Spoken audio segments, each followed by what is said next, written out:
Hai gengs, makasih untuk kalian yang udah klik video ini. Welcome to the stories. Kami cerita, kalian nonton tanpa habis kuota.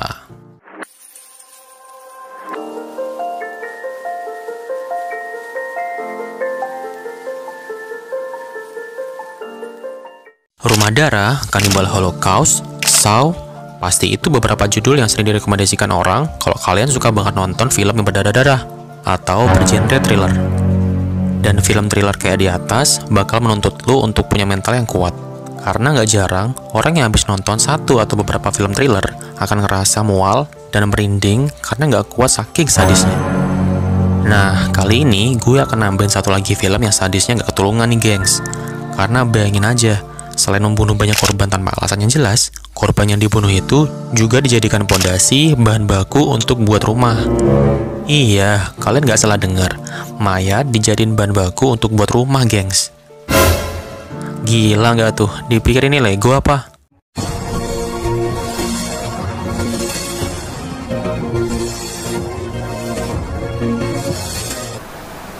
Nah, stay tune ya, karena kali ini The Stories bakal bahas ringkasan film sadis. Kira-kira seberapa sakit ya film ini? Sini, gue ceritain.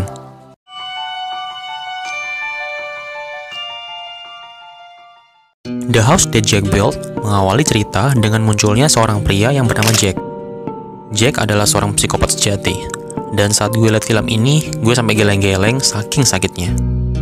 Jack adalah seorang arsitek, dan ia memiliki kehidupannya normal di lingkungan tempat ia tinggal. Tapi di balik itu, ternyata ia memiliki kehidupan ganda sebagai pembunuh berantai yang telah menewaskan sebanyak 60 korban. Jack ini merupakan tipikal pembunuh yang membunuh secara acak dan menikmati setiap detik penderitaan korbannya. Semakin korbannya menderita, semakin terpuaskanlah hasratnya. Dan begitu korbannya meninggal, dia akan merasa haus untuk membunuh korban berikutnya. Jadi, The House That Jack Built dibagi menjadi beberapa bagian cerita. Bagian pertama adalah prolog di mana kita diperkenalkan dengan karakter Jack sebagai narator utama. Lewat narasinya, Jack bercerita mengenai kisah hidupnya pada seorang lawan bicara bernama Vers, yang sosoknya sama sekali tidak diperlihatkan hingga di bagian akhir film. Di sini, kita diperlihatkan seolah-olah Jack dan Vers layaknya dua orang yang sedang mengobrol berhadapan-hadapan dan berdiskusi tentang banyak hal. Dan kita hanya bisa mendengar semua itu dalam bentuk suara saja. Selama Jack dan Vers mengobrol, kita disuguhi dengan gambaran hal-hal yang sedang mereka diskusikan. Topik utama obrolan mereka adalah soal pembunuhan-pembunuhan yang pernah dilakukan oleh Jack dan alasan mengapa Jack melakukan semua perbuatan keji tersebut.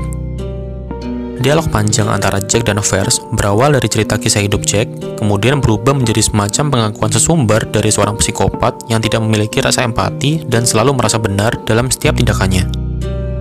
Setelah narasi antara mereka berdua selesai, dimulailah film The House That Jack Built. Film diawali di insiden pertama, di mana Jack mengendarai sebuah mobil yang berwarna merah saat sedang perjalanan menuju suatu tempat. Di tengah jalan, secara tidak sengaja, Jack bertemu seorang gadis dan nampaknya gadis itu sedang mengalami masalah dengan dongkraknya, karena mobilnya saat itu sedang mogok.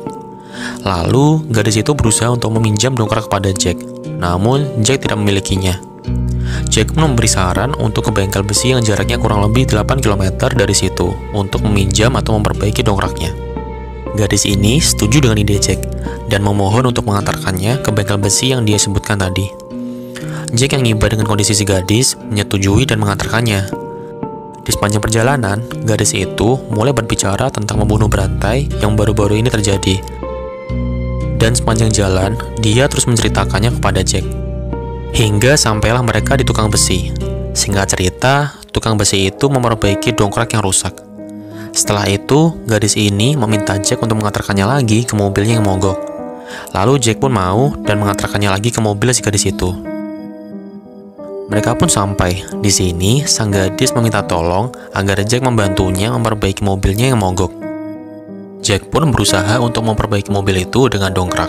Namun sayang, di tengah jalan, dongkraknya rusak saat Jack sedang memperbaikinya. Saat itu, Jack sudah cukup muak dan ingin segera pergi meninggalkan gadis itu. Namun, gadis ini kembali memohon untuk membantu mengantarkannya lagi ke bengkel besi. Karena Jack harus bertanggung jawab atas rusaknya dongkrak yang sudah diperbaiki tadi. Mendengar itu, mau nggak mau, Jack mengantarkan gadis itu untuk terakhir kalinya. Di tengah perjalanan menuju bengkel itu, gadis itu kembali bercerita, membahas tentang pembunuh berantai yang baru-baru ini terjadi. Bahkan, saat itu, Jack tidak menanggapi apa yang gadis itu bicarakan, dan meminta agar sang gadis diam. Namun, sang gadis masih tetap saja berbicara membahas pembunuh berantai yang marak terjadi. Jack sempat memperlihatkan gelagat mencurigakan, seolah-olah dialah sang pembunuh berantainya. Singkat cerita, sang gadis seperti mengetahui gelagat aneh Jack, dan mengatakan bahwa Jack tidak akan pantas menjadi pembunuh berantai, karena ia terlalu pengecut. I take it all back. What I said earlier about you looking like a serial killer? No. You don't have the disposition for that sort of thing. You really were a serial killer. Mendengar itu, Jack merasa sangat tersinggung. Ia pun sudah kehilangan kesabaran dan memberhentikan mobilnya. Lalu Jack mengambil dongkrak di sampingnya dan memukulkannya dengan keras tepat di kepala sang gadis itu, dan gadis itu tewas seketika. Jack pun berbalik arah untuk membawa mayat itu ke ruangan pendingin di dalam rumahnya. Setelah itu, memindahkan mobil si gadis ke hutan untuk menutupi jejaknya.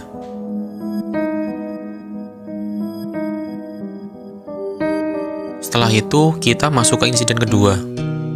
Ada suatu kejadian saat Jack sedang memperhatikan wanita parubaya yang sedang jalan sendirian melewatinya. Wanita itu berjalan menuju ke salah satu rumah di mana mungkin rumah itu miliknya. Melihat wanita itu masuk ke rumah, perlahan-lahan Jack pun mengikuti dan menghampiri rumahnya. Saat itu, Jack berpura-pura mengaku sebagai polisi. Dia menjelaskan bahwa tujuannya di sana adalah mengecek salah satu barang yang wanita itu beli, dengan alasan ia tidak mau ada hal yang tidak diinginkan terjadi.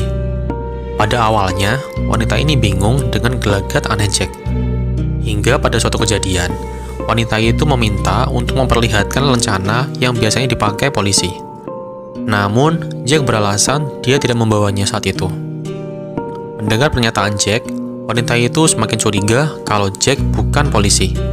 Menyadari kedoknya terbongkar, saat itu juga Jack mengakui bahwa ia bukan seorang polisi. Dia mengganti kedoknya menjadi agen asuransi.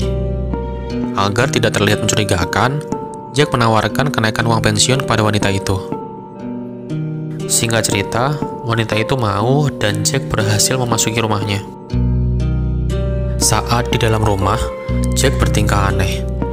Wanita ini yang tadinya setuju malah jadi semakin curiga dengan gelagat dan perkataan Jack.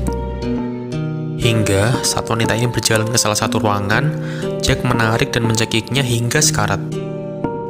Saat sekarat, Jack masih sempat memberikan minuman kepada wanita itu, dan mulai mencekiknya lagi sampai sang wanita kejang-kejang.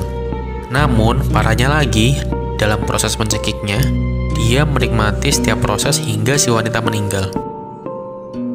Lalu, Jack menempatkan wanita itu ke sofa dan mengambil kamera untuk memfoto wanita itu beberapa kali.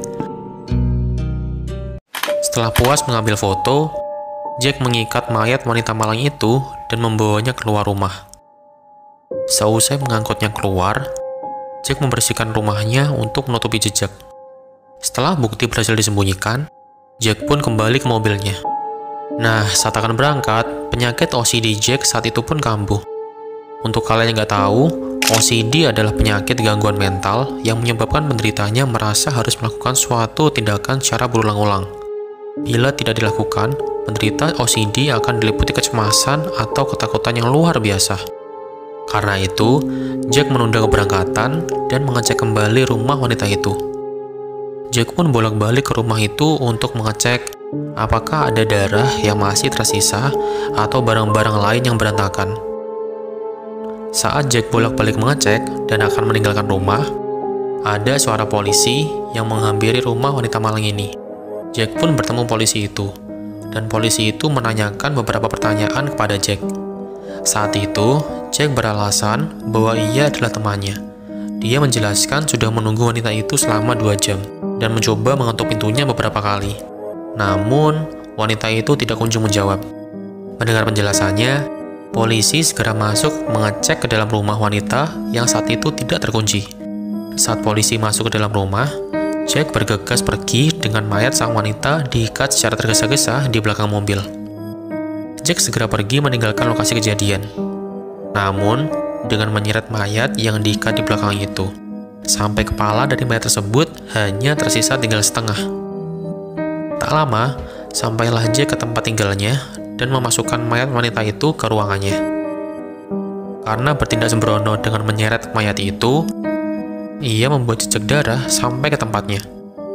Menyadari dirinya berbuat kesalahan besar, ditambah dengan kondisi penyakitnya, Jack merasa panik yang tak terbendung. Namun, saat itu, nasib baik sedang bersama Jack, karena hujan turun begitu deras.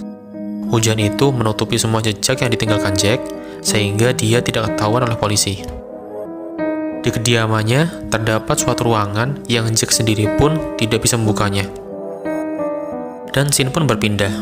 Jack pada saat itu sedang bertemu dengan seorang gadis. Mereka berbincang-bincang, mengobrol. Namun, tak lama kemudian, mereka cekcok, lalu Jack mencekiknya sampai meninggal. Nggak sampai situ aja guys sakitnya. Saat dia akan menyembunyikan mayat di kediamannya, Jack dengan sengaja menabrak seseorang hingga meninggal. Dan di sini, dia menikmati saat orang itu sekarat kesakitan. Lalu, ia mengumpulkan dua mayat itu dan mengambil fotonya beberapa kali. Di sini, Jack tersenyum dan menikmati setiap foto mayat yang diambil. Dia menganggap itu adalah karya seni. Kita bisa lihat betapa kejinya si Jack di insiden ketiga ini. Sudah beberapa tahun berlalu sejak kejadian Jack membunuh beberapa korbannya. Di sini bisa kita lihat bahwa Jack sudah memiliki keluarga. Diperlihatkan di situ, Jack beserta keluarganya sedang berlibur dan bercandaria. Di sini, Jack membawa senapan dan berniat untuk mengajari anaknya bagaimana cara menembak. Namun, tiba-tiba penyakit Jack kambuh. Hal tersebut mengakibatkan dirinya malah memburu keluarganya sendiri. Pertama, ia menembaki kaki anaknya. Namun, saat melihat itu, hasratnya menginginkan yang lebih dari itu. Dan berakhir dengan menembaki kepala anak yang satunya. Setelah itu, dia juga menembak istrinya. Saat semua keluarganya mati, bukannya berduka, merasa menyesal, tapi dia malah tersenyum dan menikmatinya. Gimana? Gila nggak tuh? Dia juga mengumpulkan burung gagak yang sangat banyak, membunuhnya, dan mengumpulkannya bersama keluarga yang sudah dia tembak. Nggak sampai situ aja. Jack membawa mayat-mayatnya ke ruangan pendingin, tempat di mana Jack mengumpulkan semua hasil buruannya. Setelah menata semua mayat yang dia bunuh, di sana Jack membuat salah satu mayat anaknya tersenyum. Dia menganggap itu merupakan suatu karya seni yang membuatnya tenang dan bahagia. Lalu, masuklah insiden keempat. Jack bertemu dengan gadis yang mungkin temannya. Jack dan gadis itu mengobrol dan minum-minum dengan akrabnya. Namun, di tengah obrolannya, Jack bercerita dan mengakui bahwa ia telah membunuh 60 orang yang sama sekali tidak dia kenal. I've killed 60 people. I'm a serial killer, simple. Mendengar ucapannya, gadis itu yang awalnya nyaman berbicara dengan Jack terkejut dan dia langsung keluar dari bar dengan tergesa-gesa. Saat itu, kebetulan di depan rumah ada satu polisi. Gadis itu menghampirinya, menceritakan apa yang dia barusan dengar dan meminta tolong dengan harapan mendapatkan perlindungan. Namun, polisi itu tidak menanggapinya.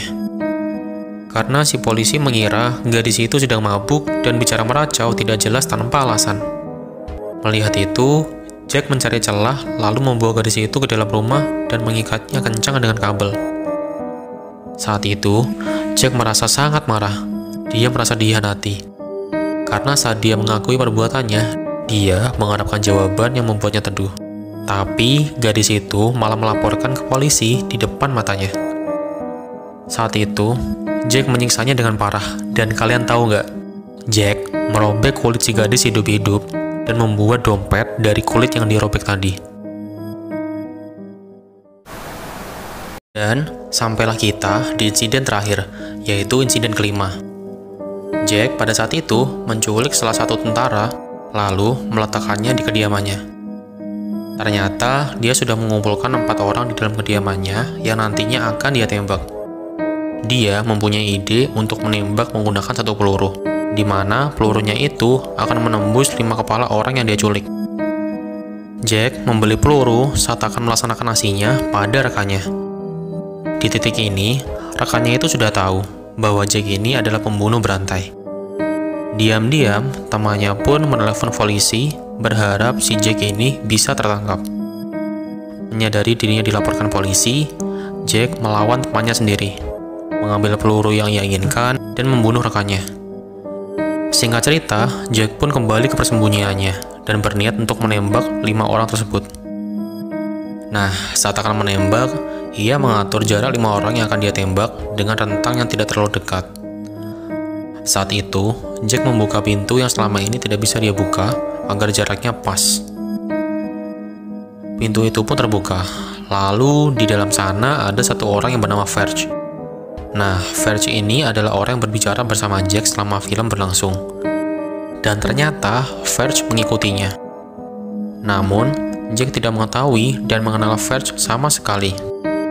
Saat kejadian itu, terjadilah obrolan antara Verge bersama Jack tentang impian Jack, yaitu membangun rumahnya sendiri. Jack menjelaskan dia sudah mencoba berbagai cara, namun bangunan itu selalu gagal dan dirobohkannya lagi. Dan kalian tahu nggak? Akhirnya, Jack punya ide cemerlang untuk membangun rumah menggunakan mayat-mayat yang ia kumpulkan di ruangan pendingin itu. Dia mematahkan dan menyusun mayat-mayat itu agar terbentuk suatu rumah. Dan voila, jadilah rumah kecil yang tidak layak huni. Setelah itu, Verge memasuki rumah yang ia bangun. Verge pergi ke bawah, di mana ada lubang yang menuju ke bawah. Jack pun mengikutinya dan masuk ke lubang itu. Lalu, mereka menjelajahi jalan itu. Ia terus berjalan, sampai di mana Jack dan Verge ini menaiki sebuah kapal, di mana di sekitar kapal itu ada orang-orang di sekitarnya. Lalu, Jack dibawa ke salah satu tempat di mana ia melihat orang-orang sawah sedang menggaruk rumput di sekitarnya.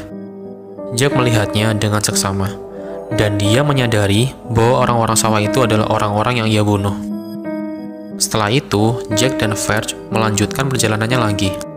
Dia terus turun hingga ke bawah, dan sampailah Jack dan Verge ini ke salah satu jembatan, di mana jembatan itu terlihat seperti jembatan Shirathul Mustaqim. Melihat itu, Jack pun kaget dan bertanya-tanya, apa yang ada di seberang sana? Mendengar itu, Verge tersenyum dan menjawab, itu adalah tangga menuju surga. Mendengar itu, Jack pun ingin menyeberanginya dan mereka pun berpisah di sana. Di situ, Jack berusaha mengakali dengan menyeberanginya melewati pinggir, bukannya melewati jembatan. Namun, pada saat di pertengahan jalan, Jack terpleset dan jatuh ke lava yang sangat panas. Atau, kalau gue boleh bilang, neraka. Dan film pun selesai. Iya, gue paham.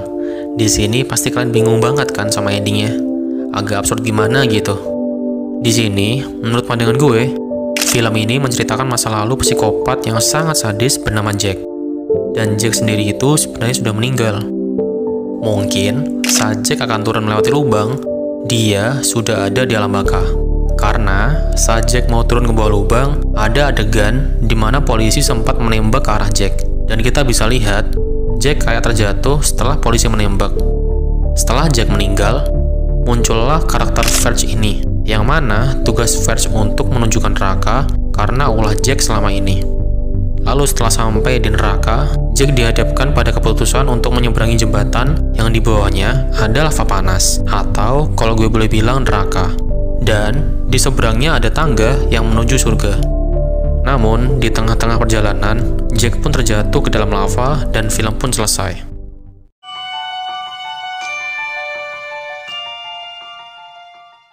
Sekian untuk video kali ini. Jika kalian suka dengan videonya, bisa share ke teman-teman kalian ya. Tekan tombol like juga di bawah.